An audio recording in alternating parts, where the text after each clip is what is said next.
All right, y'all. So we're going to get started with topic 4.6 here. Um, and if we remember, I told you that 4.6, 4.7, and then the early parts of Unit 5, 5.1, and 5.2 really kind of coincide together. We've been talking thus far about building up empires. Now we're going to talk about the resistance to empires or the challenges to state power, which is going to lead us into revolutions, which is going to lead us into that first part of Unit 5. So this is sort of, if you want to think about it, we've sort of separated these, 4 or 5 topics: 4.6, 4.7, a little bit of 4.8, and then 5.1 and 5.2. We've sort of separated these out into like a mini unit, if you will, before we get into the Industrial Revolution, which is going to lead us into more things in this semester. But if you're using your guided notes, make sure that you have those before you begin here. You'll be asked in each of these instances of rebellion and resistance, you'll be asked whether this is an internal resistance or an external resistance. Now, ideally, you should be able to answer that yourselves, but I'll make sure that you have the answers as well before we move on. So let's dive in to internal and external challenges to state power. So, our learning objective for this section, for this topic, is to explain the effects of the development of state power from 1450 to 1750. And we're going to take a look at state expansion and centralization leading to resistance from a variety of different groups, social groups, political groups, economic groups, even religious groups on a very local level. And we'll also take a look at enslaved people challenging existing authority in the Americas through organized resistance. So those are the two key concepts that we're going to look through today. The theme of this lecture is governance. So we're looking at state power. We're looking at empires, right? So again, if we're looking at the SPICE T chart, which we will start practicing more in class, we're looking at the P for politics. So keep that in mind as we get started here. Now, like I said, everything that we've been really focused on up until this point, even going back to like Unit 1, Unit 2, parts of Unit 3, and the first part of Unit 4 that we did, we've really focused pretty heavily on the rise and expansion of empires throughout time. Now, in Unit 4, obviously, we're looking specifically at 1450 to 1750 in that time period. And in this topic, we're looking at the resistance to expansions of state power. So this map really gives you an idea of the different locations of the rebellions and the wars and the resistance that we're going to talk about. Obviously, of course, this is not an exhaustive list. These aren't the only revolts or rebellions or anything like that. But these are the ones that we're going to discuss. And we're going to explore each one of these in detail. The exception that we won't really discuss here too much is the rebellion of Tupac Amaru in Peru, because that kind of occurs outside of our time period. It really occurs in 1780. But it's worth mentioning here in some context because it really fits within this topic. But because of the time period, right? We're going to, as we move into Unit 5, we're going to move out of 1750 and move forward. It's going to be covered in Unit 5 just because of where it sits in the time period. But just remember, it fits into this subject as well. And we want to give ourselves some context before we really get into the first resistance movement that we will discuss, and that is the Dutch and Portuguese War. If you'll think back to topic 4.5, we discussed the Dutch-Portuguese War. And after Portugal's forced out of Southeast Asia by the Dutch and by the English, Portugal is going to turn its attention on creating a colony in Africa. So again, take a look at the map here. The Dutch end up with a majority of control over most of Southeast Asia. Obviously, of course, again, helped by the English at times. And Portugal decides, we have this foothold in Africa. We have these trading posts, and that's where we're going to start our story. We have our trading posts here in Africa. So let's turn our efforts to really establish our colony there, as we're starting to establish a colony as well in Brazil. So that's where we're going to focus on as we get started here. And as we said, Portugal had set up a trading post along along parts of Africa's western coast, and in 1575, with some help from their allies in the Kingdom of the Congo, which you can see on the map here, um, Portugal set up a trading post at Luanda. And this is a military mission, and it results in an armed conflict between the Portuguese and Ndongo, right? Ndongo was in turmoil after Portugal set up this trading post. By the time we get to, and this is again 1575, so about 5 years later, 5-ish years later, Portugal, with the help of the Kingdom of the Congo, takes much of the territory of Ndongo. And the Portuguese decide, well, I should say, the Portuguese wage a very brutal war in the Ndongo territory, which includes burning entire villages to the ground. And they establish several forts in this area with the express purpose of controlling the slave trade in the region. By the time we get to 1590, Ndongo finally defeats the Portuguese, but the kingdom is devastated from constant war. It's in political turmoil. It's in terrible economic shape. It could not recover its lost territory, right? So they had defeated the Portuguese, but they still lost all of their territory, right? So their kingdom is very small and whatnot. And again, the Portuguese come back because they decide we have this foothold in Africa. We need to establish a colony. Why not do it there? So the Portuguese threat had returned, and the king had enlisted the help of his sister, Ana Nzinga, to secure peace with the Portuguese. And she's successfully able to negotiate that peace between Ndongo and Portugal while securing several things from the Portuguese. The Portuguese give up a few things to have peace with Ndongo. Um, One thing that she agrees, though, to secure the deal is to be publicly baptized in Luanda, baptized into the Catholic faith. Now, this is 1621. 3 years later, when Ana Nzinga's brother, the king of Ndongo, dies in 1624, Ana Nzinga comes to the throne. And from there's years of conflict in various forms with the Portuguese, and Nzinga expands the territory to include a neighboring region called Matamba. And she allies herself with the Dutch and rules over Matamba, which then remains at war with Portugal until 1650. Eventually, there's a negotiation for peace, and Ana Nzinga would go on to rebuild and strengthen the territory and the new Ndongo kingdom in Matamba. And this is an important story of resistance to the Portuguese in Africa during this time period. But you might think, well, this is internal because, the Portuguese were here. This is external resistance, right? This is external resistance. This is not as if the Portuguese had controlled Ndongo. They had taken territory, but they did not control the people of Ndongo. The Ana Nzinga leads the Ndongo kingdom and then fights against the Portuguese with help from the Dutch. So it's really external resistance. So as you're looking at your guided notes, make sure that you make note of that. All right. So next we'll move on here to the Mughal Maratha conflict. And if we think back, right, and that's what a lot of what we need to do is think back to previous units. So we're moving on to India here.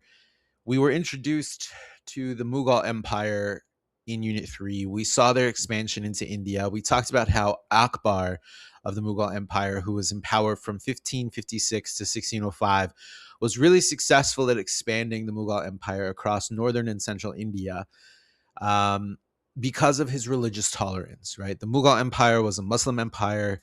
You had large portions of India that were Hindu. So what Akbar did is he took measures to ensure that Hindus would support his empire and his rule by getting rid of the jizya tax. And again, reflect on what that was. The jizya tax was a tax on non-Muslim citizens. So you could be Hindu, you could be Buddhist, you could be Christian, Jewish, what have you, but you had to pay a tax.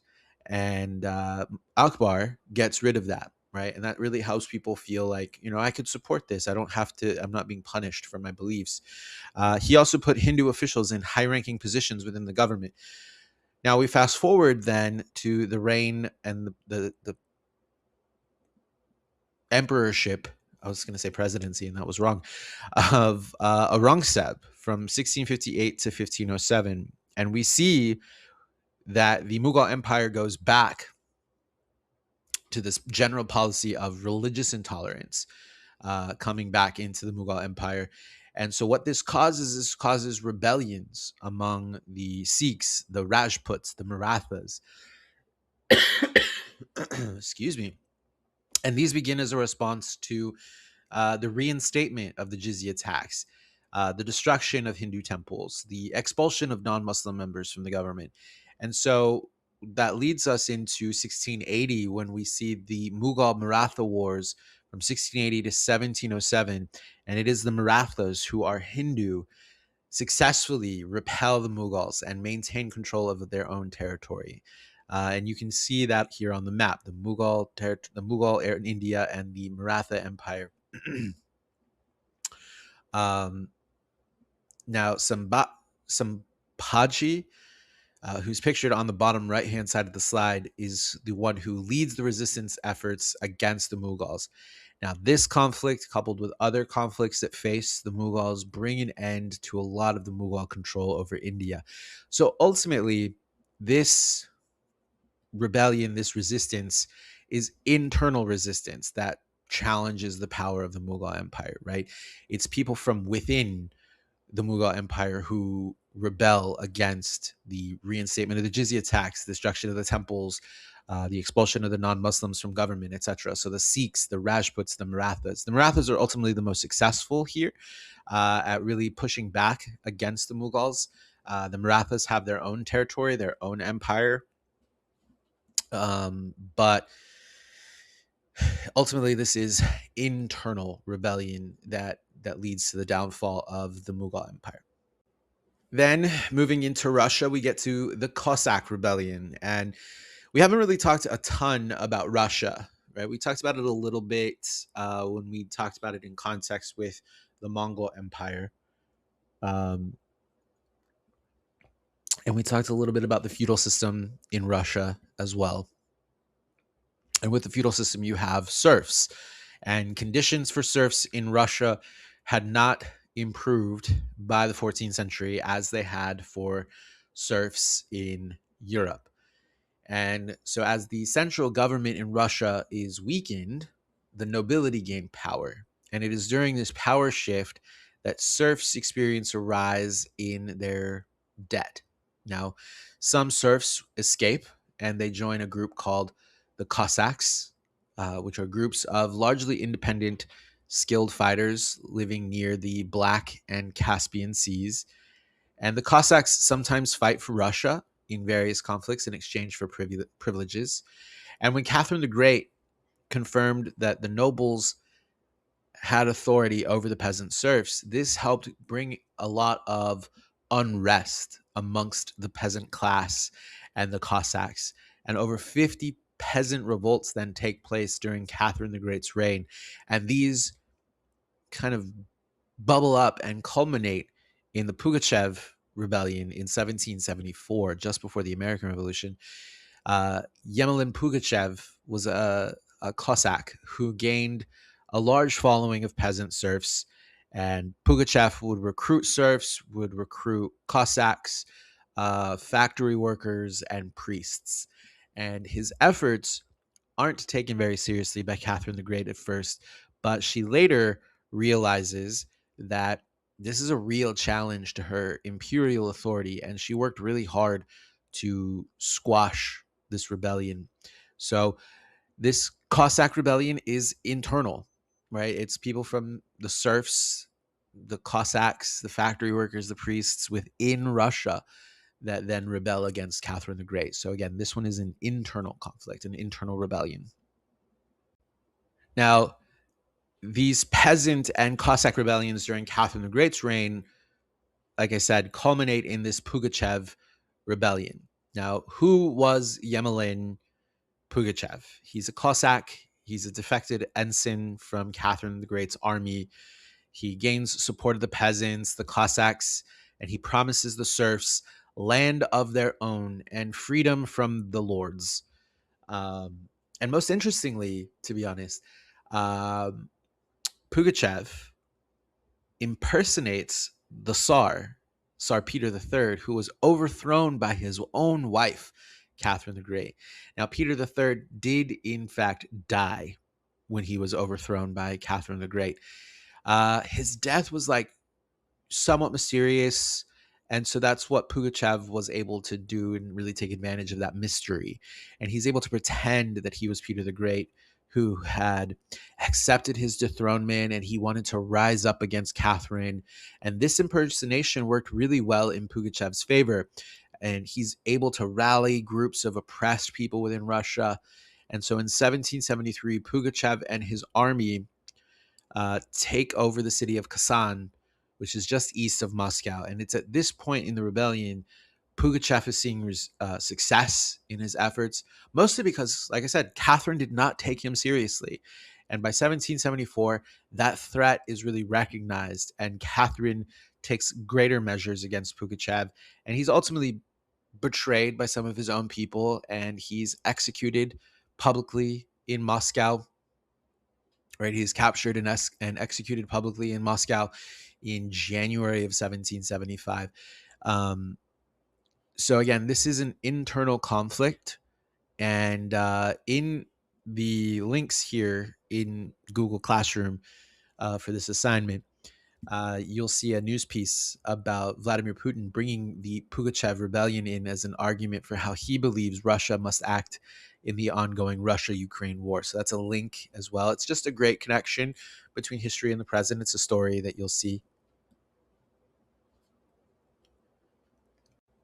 Now, we'll pop over to France here, but we'll definitely talk more about France as we go into the beginning of Unit 5.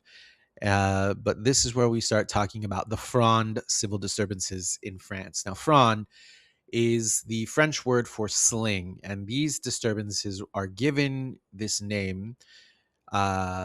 name Fronde because slings are used to throw rocks through windows of the opposition, right? Slingshots, essentially. These civil disturbances really take place between 1648 and 1653 in France. They're sparked by the resistance of the French nobility, led by Prince de Conde and the Duke of Beaufort. I probably could have said that more Frenchy, but um, these are in response to the policies of the chief minister, Cardinal Mazarin, who is effectively ruling France in the king's name, King Louis XIV. And the Fronde revolts also included urban, lower class people, some of the peasantry who joined the rebellion against high taxes, food shortages, and the wars end with the defeat of the rebel forces and the solidification of the absolute power of the monarchy in France, which again lays the foundations for the reign of Louis XIV. Louis XIV being kind of the quintessential absolute monarch. And again, we'll talk more about that. But this is an internal conflict as well, France. This is an internal conflict with the nobility joining ranks with the urban low class, some of the peasants, etc. So again, internal conflict here. Now, moving over to the Americas, right? Challenges to state authority are not purely a European or Asian thing.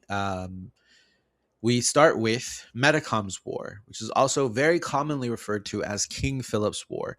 This is an armed conflict between the indigenous people of New England and the New England colonists and their indigenous allies from 1675 to 1676. Now, there had been resistance from Native Americans to European colonists before this particular conflict, but Metacom's War is really kind of the final major push against the English colonists from the indigenous Wampanoag people. The war is named after the Wampanoag chief, Metacom, who's later known as King Philip, who led this 14-month rebellion against the European colonists. And again, the war is a result of an increasing tension and increasing hostilities between the colonists and the Native Americans, who are losing their land and their resources to these expanding English settlements. Again, if you were in APWH last year or previously, you've definitely heard about Metacom's war. The war is really devastating for both sides, and you have lots of villages and towns that are completely destroyed and significant amounts of casualties on both sides. Ultimately, the English win, right? But the war has a profound impact on the region, really leading to the decline of the Native American power, leading to the consolidation of English control over New England. And again, you had several groups that really sided with the Wampanoags. You had the Nipmunks, the Podunks, the Narragansetts, the Nashwe, the Wabanakis, excuse me. And then you also did have some native groups that kind of allied with the English colonists. You had the Mohegans, you had the Pequots, uh, and the Mohawks that aligned with the English colonists as well. Now, this is, again, somewhat external to England, but the way that we want to think about this war or this rebellion from Metacom or King Philip is this is internal resistance. This is resistance from inside the colony, right? The English colonists are pushing into this territory, and this territory belongs to the Native Americans. And so they are rebelling against the English. So this is internal to the colony. And pictured on the screen here is King Philip. He's there on the bottom left. And then on the bottom right is the colonial assault on the Narragansetts fort in the Great Swamp Fight in December of 1675.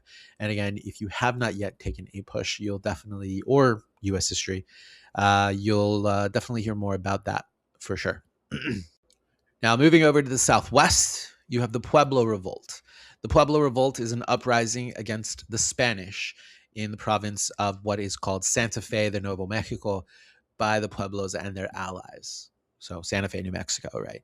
The revolt kills roughly 400 Spaniards, drives the rest of the Spanish settlers out for what appears to be a Pueblo victory.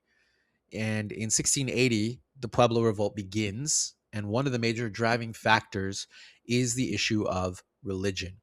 The Spanish had consistently tried to convert the natives to Christianity. And through this process, they threatened anyone who attempted to practice their native religion. In 1675, the Spanish in Santa Fe arrest 47 Pueblo medicine men for practicing sorcery. We want to think of medicine men, if you are not familiar with the term, kind of like a shaman. Some people might allege that it's like wizardry, what have you, but it's, to think about it, it's someone who's like connected with the spirit world, can concoct remedies and potions and things. That's part of what they do. But they're also the doctor, if you will. They practice medicine, but just it's in a different way, right? But 3 of those 47 medicine men were executed. Excuse me. 3 of the 47 are executed. 1 commits suicide, and the others are publicly punished, publicly whipped. They're jailed. And one of those who was jailed is named Pope. Now, he's released when the Spanish were occupied in a conflict with the Apache. And Pope led the 1680 Pueblo Revolt, which drove the Spanish out of Santa Fe. Now, 12 years later, right? So the Pueblo get a victory here early in 1680. But 12 years later, the Spanish come back and reconquer the area. So again, this conflict is internal. Granted, it happens outside of Spain, right? So moderately, but it is internal to the colony of Santa Fe de Nuevo Mexico. Pictured on the bottom here, you'll see some of the dwellings in the Pueblo dwellings in Santa Fe, New Mexico. And on the right, you see the Kachina dolls, which are the religious icons of the Pueblo people. Then moving into South Carolina, we come to the Stono Rebellion. The Stono Rebellion is a slave rebellion that occurs in 1739 in the British colony of South Carolina. The rebellion is led by a group of enslaved Africans who kill several plantation owners and attempt to march to Florida, where they believe that they would gain freedom. So if we think back to topic 4.4, Fort Mose in St. Augustine was established in 1738 as the first free black settlement in Spanish Florida. And Spanish Florida had a policy of freeing slaves that had escaped from British colonies to the north, right? But not out of the goodness of their heart, remember. The Spanish did this to really just sort of get at the British and kind of get at damage their goings on in the colonies. Uh, there's a word I'm trying to think of, but I can't think of it. But the rebellion gets its name from the Stono River, where a meeting takes place to discuss the plan of the rebellion. And South Carolina had such a huge population of slaves that they really had trouble at times keeping them subdued. There was a lot of violence amongst the slaves, understandably so. And the rebellion was eventually put down by white colonial forces, and the leaders and many of the participants are captured and executed. The rebellion is significant because it is one of the largest and most violent slave uprisings in the British colonies in North America before the Revolutionary War. And it also led to stricter slave codes and laws in South Carolina, making it more difficult for enslaved people to rebel or escape. And again, so when we think of this conflict, it is internal. It is internal to the colony here. Now, slaves in the Americas that had escaped slavery and survived really often joined communities known as Maroons. These are groups of people, former African slaves, and in some cases, Native Americans, indigenous peoples that had formed communities in territory and terrain that was really inhospitable, really hard to live in. And by doing so, they could ensure that they kept their freedom by avoiding recapture. Punishment for any escaped slave was usually extremely harsh. So Maroons formed in every part of the Americas where slavery existed. Florida had a Maroon settlement composed of former African slaves that allied themselves with the Seminole Indians. In Haiti, you had escaped slaves retreating to Maroons in the island's mountain territories. And later, Haiti would experience a huge slave revolt led by a Maroon leader named Mackendal. Brazil had a Maroon settlement in the 1600s, which had just over 30,000 residents, and was ruled by its own king, King Zumbi, who's pictured on the screen. And in Jamaica, you had actual wars take place known as the Maroon Wars, which we'll talk about more on the next slide. So in Jamaica, there are two Maroon Wars fought between the Jamaican Maroons and the colonial British. The first takes place from 1728 to 1740. The second is from 1795 to 1796. We are going to mostly focus on the first Maroon War here. When tensions arise in Jamaica and open conflict happens between the Windward Maroon settlement and the Blue Mountains, which are located in the center of the country, Jamaica. The new British governor, as well, the Windward Maroons resorted to using what are called guerrilla tactics in order to weaken the British, despite the Maroons having far fewer numbers and supplies for military encounters. Now, guerrilla tactics mean, hiding amongst the trees like you see here, or hiding behind rocks and things and waiting for the British to come by and then attacking them in a surprise fashion. So again, the Maroons have far fewer numbers and far less supplies But a leader in this type of warfare was known as, it was actually a woman known as Nanny of the Maroons, and her picture is here on the bottom right. Fighting between the Maroons and the British drag on for years, and finally in 1739, the British government realized they were not able to defeat the Maroons, and they signed a peace treaty. However, part of that treaty required that the Maroons recognize the institution of slavery on the island. The Second Maroon War involves a different group of Maroons, um, not the Windward Maroons, right? The Windward Maroons remain neutral in those wars because of their peace treaty. But the Second Maroon War in Jamaica resulted in the surrender of the Maroons. So the large image on the left-hand side of the screen is a depiction of the Second Maroon War. And you can, again, see the heavily forested mountain terrain that they operate in. So again, these Maroon Wars did not just exist. This conflict with Maroons did not just exist here in Jamaica. The Jamaica is the best example, but this is internal conflict to the colonies where they happen.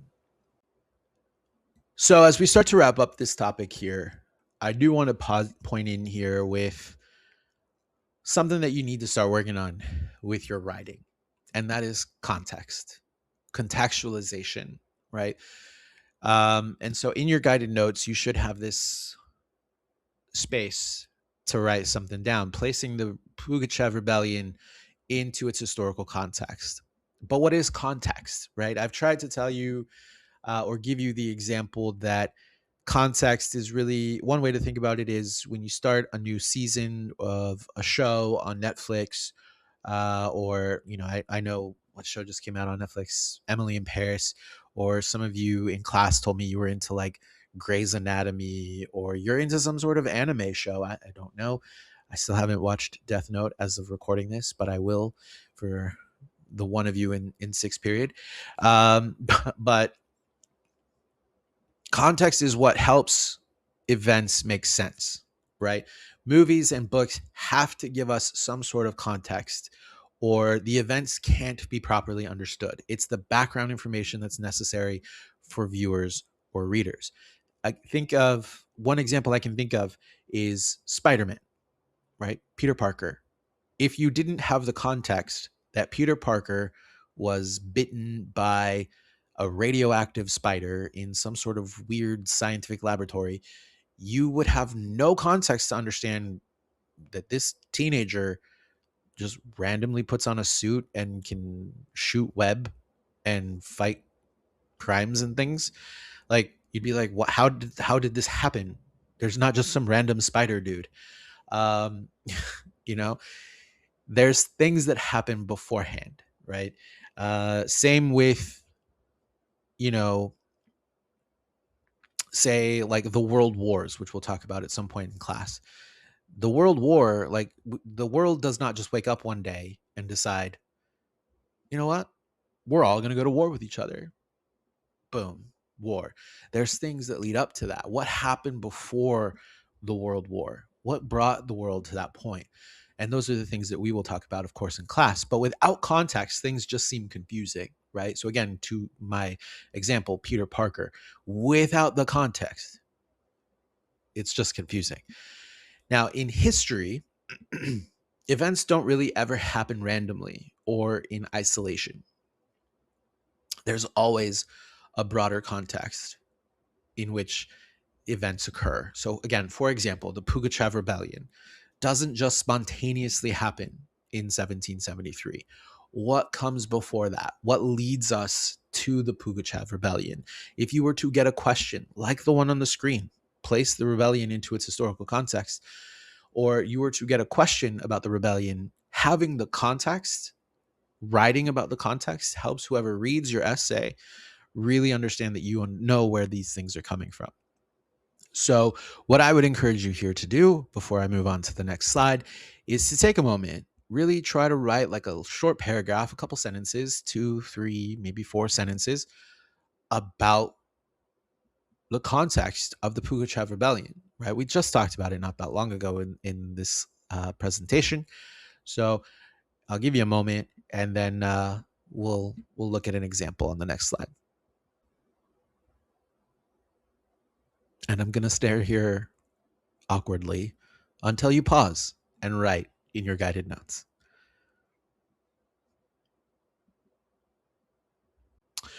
All right, so here's the example, right? The rebellion was led by Yemelyan Pugachev, a Cossack who claimed to be the dead Tsar Peter III. The rebellion was sparked by a combination of factors. The government's policies, such as the expansion of the state's control over land and the imposition of new taxes, put strain on the peasants who were already not well represented. Additionally, the Cossacks, who had traditionally enjoyed a certain degree of autonomy but had seen their rights and privileges restricted under Catherine's rule, felt growing discontent. Several smaller peasant rebellions occurred before the Pugachev Rebellion in 1773. The rebellion was eventually put down by the Russian army, but it had a significant impact on the social and political climate of Russia at the time. So, this context tells us who was involved: Pugachev, the lower classes, Catherine the Great, etc. Where it takes place, of course, in Russia, right? We need to know that. What happened before it? There were several smaller rebellions, etc. Why it happened: state control of land, new taxes, poor representation of the lower classes, receding rights for the Cossacks, etc. So, this short paragraph, you want to think of it this way. When we think about writing an essay and we think about the point that you can earn, because there's 6 or 7 points that you can earn on an essay, depending on whether it's a LEQ or a DBQ. Um, one of the points to earn is context.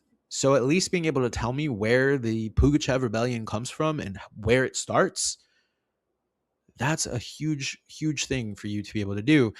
Um, and really speaking, it's an easy point, right? Just tell me the story. You're giving me the introduction to the story. This would set you up for a really good essay, right? So um, we'll take a look at some of those as well in class, some of these context questions as we get into more writing.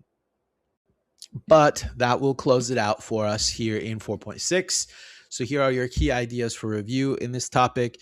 As state power grows in this period, it results in various resistance movements, revolts, and wars, such as Anna Nzinga's resistance to the Portuguese in Africa, the Mughal Maratha War in Southeast Asia, the Cossack revolts and the Pugachev Rebellion in Russia, the Fronde Civil Disobedience or Fronde Civil War in France, Metacombs War, Pueblo Revolt, the Stoner Rebellion, and again, the establishment of Maroon societies and the Maroon Wars in Jamaica. So those are the important things to review out of this topic. I'll see you for the next one.